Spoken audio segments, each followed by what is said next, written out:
اس کے بعد الحمد سے ہماری اب ابتدا ہو رہی.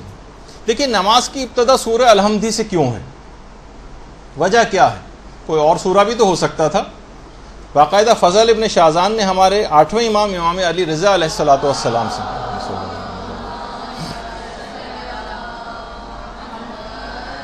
سے روایت بیان کی ہے کہ امام نے فرمایا کہ قرآن میں کوئی سورہ اور کلام ایسا نہیں ہے جس میں سورہ حمد کے برابر خیر و برکت پائی جاتی ہو. باقاعدہ من لا یحضرہ الفقیہ کی روایت. اتنا اہم سورہ کہ پورے قرآن میں کوئی کلام ایسا نہیں ہے پروردگار کا جو اس سے زیادہ خیر و برکت کا حامل ہو. اس وجہ سے سورہ الحمد سے نماز کا آغاز کیا گیا ہے. اور یہ وہ سورہ ہے جو پروردگار نے اپنی اہمیت کے پیش نظر 2 مرتبہ نازل کیا. ہمارے چھٹے امام سے جب اس آیت کی تفسیر پوچھی گئی، اللہم صلی علی محمد وعلی محمد، کہ وَلَقَدْ آتَيْنَاكَ سَبْعًا مِّنَ الْمَثَانِي وَالْقُرْآنِ الْعَظِيمِ، یعنی قرآن کے ساتھ وہ سورہ پروردگار نے نازل کیا جو 7 آیتوں والا ہے، 7 آیتوں والا سورہ، اور جسے 2 مرتبہ یا تو نازل کیا گیا، یا یہ بھی وجہ بہت سی جگہوں پہ بیان ہوئی ہے کہ اس کو نماز میں 2 رکعتوں، جو پہلی 2 رکعتیں اس میں 2 دفعہ پڑھا جاتا ہے، اس وجہ سے بھی اس کو من المثانی یعنی 2 دفعہ پڑھے جانے والا سورہ قرار دیا. مستدرک الوسائل کی جو روایت ہے. اور یہ بھی سورہ 2 دفعہ نازل ہوا، اور ایک سورہ اور 2 دفعہ نازل ہوا ہے جسے سورہ کوثر کہا جاتا ہے. ایک دفعہ مکے میں نازل ہوا تھا سورہ کوثر، اور ایک دفعہ مدینے میں. اچھا، ابھی معراج کی تاریخ گزری کہ پیغمبر اسلام جب معراج پر تشریف لے گئے تھے تو وہاں پر پیغمبر کو نماز کا حکم ہوا. پیغمبر نماز کے لیے کھڑے ہو گئے تو پروردگار کی طرف سے وحی آئی کہ اے میرے بندے میرا نام تو لو. تو پیغمبر اسلام نے اس وقت کہا اللہ اکبر. پھر اس کے بعد پیغمبر نے کہا بسم اللہ الرحمن الرحیم. اور اس وجہ سے روایتوں میں بیان ہوا کہ بسم اللہ کو ہر سورے کے شروع میں رکھا گیا. اور پھر اس کے بعد پروردگار کی طرف سے پھر وہی نازل ہوئی، میرے بندے میری حمد تو کرو. اس کے بعد پیغمبر اسلام نے سورہ الحمد کی تلاوت شروع کی. باقاعدہ جو اصول کافی کی روایت ہے، اس طریقے سے نمازوں کے اندر یہ طریقہ کار قرار پایا کہ نمازوں میں پہلی اور دوسری رکعت میں الحمد کا جو ہے سورہ وہ پڑھا جاتا ہے. اور یہ بھی کہ اس سورے کو پڑھنے سے 2/3 قرآن پڑھنے کا ثواب آپ کو ملتا ہے. سوچئے آپ کتنی ساری ہر رکعت کے اندر، ہر نماز کے اندر کم سے کم 2 دفعہ تو آپ پڑھتی ہیں، اور ہر دفعہ ایک سورہ الحمد پڑھنے سے 2/3 2/3 آف قرآن، یعنی ایک 1/3 اور ملا دیا جائے تو قرآن پورا ہو جائے. اور وہ تو سورہ قل اللہ پڑھنے سے بھی پورا ہو جاتا ہے. اس کے بعد یعنی ہر دفعہ نماز میں ایک قرآن کم سے کم آپ کو اس کا ثواب جو ہے اس سے بھی زیادہ آپ کو مل رہا ہوتا ہے. اور خود پیغمبر کا بھی ہے کہ جو بھی سورہ فاتحہ پڑھ لیتا ہے اس کا اجر 2/3 قرآن کے برابر. اور اتنا ایک اور بھی فائدہ ہے اس کا، بہت زیادہ اتنا فائدہ ہے اس کا کہ جیسے آپ نے تمام دنیا کے تمام مومنوں مومنات کے لیے صدقہ دے دیا. ایک آدمی کی درود بھیجیے محمد علیہ محمد صلی اللہ علیہ وسلم.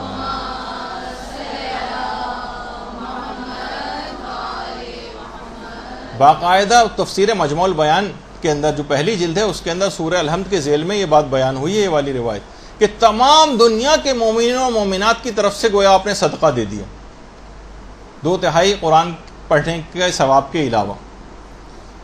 اور اتنا ہی عظیم سورہ ہے، اتنا عظیم سورہ ہے. دیکھیے اس عظیم سورہ کی میں واقعتاً معرفت نہیں، روایات میں آیا ہے کہ اگر الحمد کو ایک پلڑے میں رکھ دیا جائے اور قرآن کے تمام دیگر سوروں کو دوسرے پلڑے میں رکھ دیا جائے تو الحمد والا پلڑا 7 گنا زیادہ بھاری ہو جائے گا. اللہم صلی اللہ علیہ وسلم.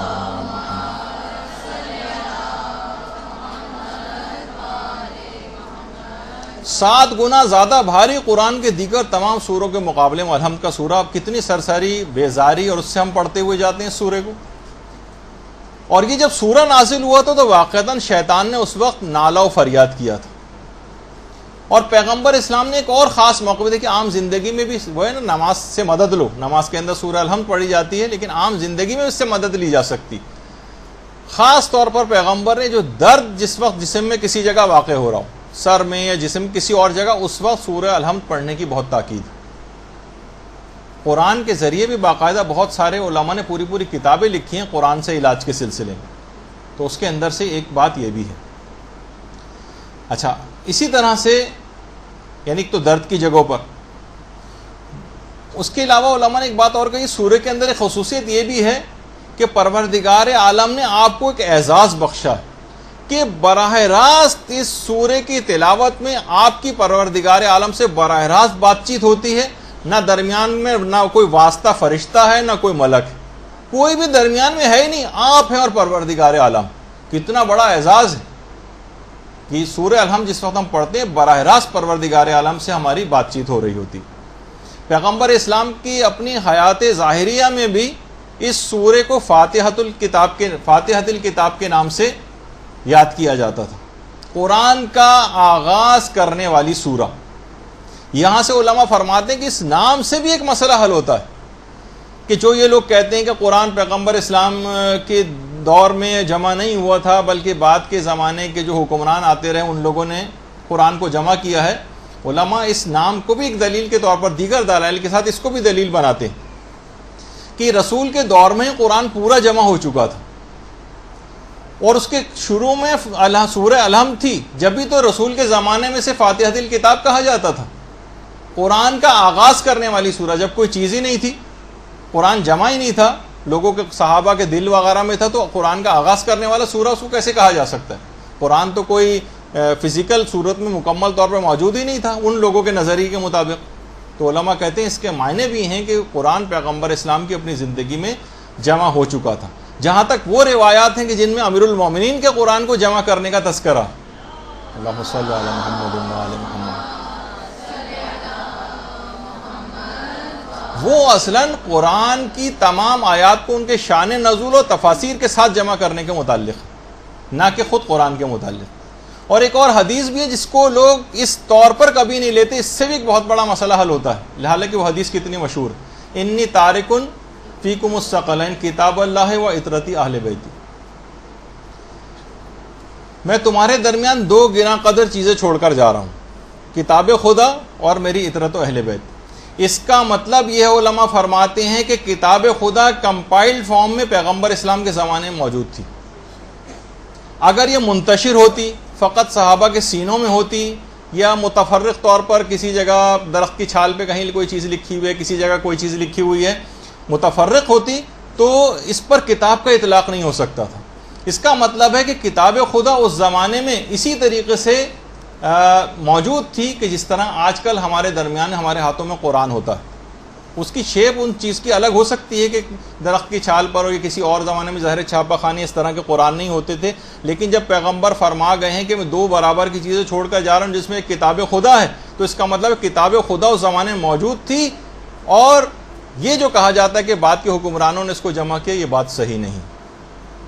یہ 7 آیات پر مشتمل مکی سورہ ہے، اور سورہ الحمد کا معرفت دلانے کے لیے کہ اس کے 20 نام ہیں.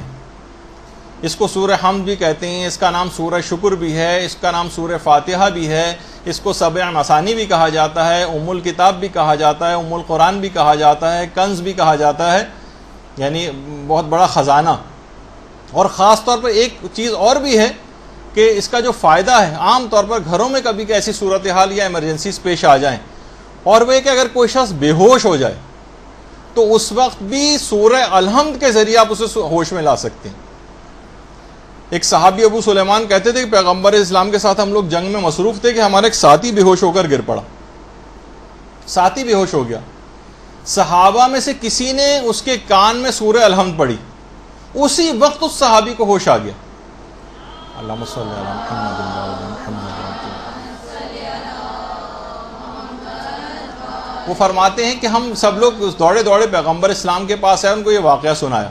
پیغمبر اسلام نے فرمایا سورہ الحمد ام القرآن ہے جس میں ہر مرض کی شفا ہے. کوئی حیرانگی کی بات نہیں کہ شخص ہوش میں آ گیا. قرآن میں تو ہر سورہ الحمد کے اندر ہر مرض کی شفا موجود ہے. تو اگر کبھی ایسا موقع بھی پیش آ جائے، کوئی گھر میں کوئی بے ہوش ہو جائے، چکر آ جائیں، گر جائے، یا کوئی اور اس طرح سے انکانشیس ہو جائے، تو اس وقت بھی سورہ الحمد پڑھنے کی بہت تاکید ہے. اس لحاظ سے علماء کرتے ہیں کہ اس واقعے کے اندر بھی یہ بات ملی ہے اور پیغمبر سے اس کی تصدیق بھی صحابہ نے کروائی تھی۔ اچھا جب آپ پڑھتی ہیں سورہ الحمد، اب جب آپ سورہ الحمد پڑھنا شروع کریں گی اس وقت ہوتا کیا ہے؟ باقاعدہ عیون اخبار الرضا، اس میں پیغمبر اسلام سے مروی ایک روایت، اللہم صلی علی محمد،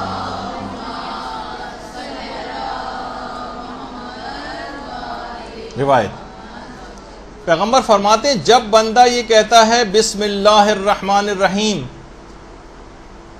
تو پروردگار عالم فرشتوں سے کہتا ہے کہ اس نے میرے نام سے ابتدا کی ہے، فرشتوں مجھ پر لازم ہے کہ اس کے تمام کاموں کو اب میں انجام تک پہنچاؤں گا اور ہر حال میں اس کو برکت عطا کروں گا۔ اس کے بعد جب یہ اگلا جملہ کہتا ہے الحمدللہ رب العالمین تو خدا فرشتوں سے کہتا ہے کہ جب اس نے یہ بات سمجھ لی ہے کہ جو نعمتیں ہیں وہ سب کی سب میری طرف سے عطا کردہ ہیں تو اب میں اس شخص کے تمام مصائب کو اس سے دور کروں گا، اور اے فرشتوں گواہ رہنا اب میں دنیا میں بھی اسے نعمتیں دوں گا اور آخرت کے گھر میں بھی اس کو نعمتیں عطا کروں گا۔ اللہم صلی علی محمد وعلی محمد۔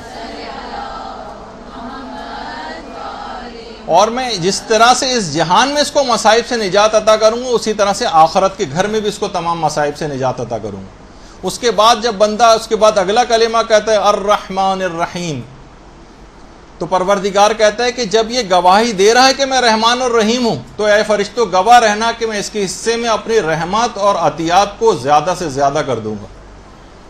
اور جس وقت یہ کہتا ہے مالک یوم الدین، ایک پروردگار فرشتوں سے کہتا ہے فرشتوں گواہ رہنا کہ اس نے روز قیامت میری مالکیت کا اعتراف کر لیا ہے، اب میں اس کے حساب و کتاب والے دن اس کے حساب و کتاب میں آسانی پیدا کروں گا اور اس کی تمام نیکیوں کو قبول کر لوں گا اور اس کے تمام گناہوں کو معاف کر دوں گا۔ اس کے بعد جب بندہ کہتا ہے ایاک نعبد، پروردگار کہتا ہے اس نے بالکل سچ کہا، یہ میری ہی عبادت کرتا ہے، فرشتوں اب گواہ رہنا کہ اس کی عبادت پر میں اس کو ایسا ثواب عطا کروں گا کہ جو اس کے مخالف لوگ ہیں وہ اس پر رشک کریں گے۔ دیکھیے بہت اہم بات ہے، اس کے جتنے مخالفین ہیں وہ اس پر رشک کریں گے، میں اتنا ثواب اس کو دوں گا۔ اور جس وقت وہ کہتا ہے ایاک نستعین تو پروردگار کہتا ہے کہ اس نے مجھ سے مدد چاہیے اور میری پناہ طلبی اس نے طلب کی ہے، اے فرشتوں گواہ رہنا کہ اب میں اس کے تمام کاموں میں اس کی مدد کروں گا اور تمام سختیوں اور تنگیوں میں اس کی مدد کو پہنچوں گا۔ اور اس کے بعد جب یہ کہتا ہے اہدنا الصراط المستقیم اور یہاں سے لے کر علیہم ولا الضالین تک جب یہ کہتا ہے تو پروردگار فرشتوں سے مخاطب کر کے کہتا ہے کہ میرے بندے کی یہ خواہش بھی پوری ہو گئی، اب یہ کچھ بھی مجھ سے مانگے گا میں اس کی تمام دعاؤں کو قبول کروں گا اور جس چیز کی اس نے امید مجھ سے لگائے بیٹھا ہے میں ان تمام چیزوں کو اس کو عطا کروں گا اور تمام ان چیزوں سے جن سے یہ خائف ہے اس سے اب اس کو مامون قرار دے دوں گا۔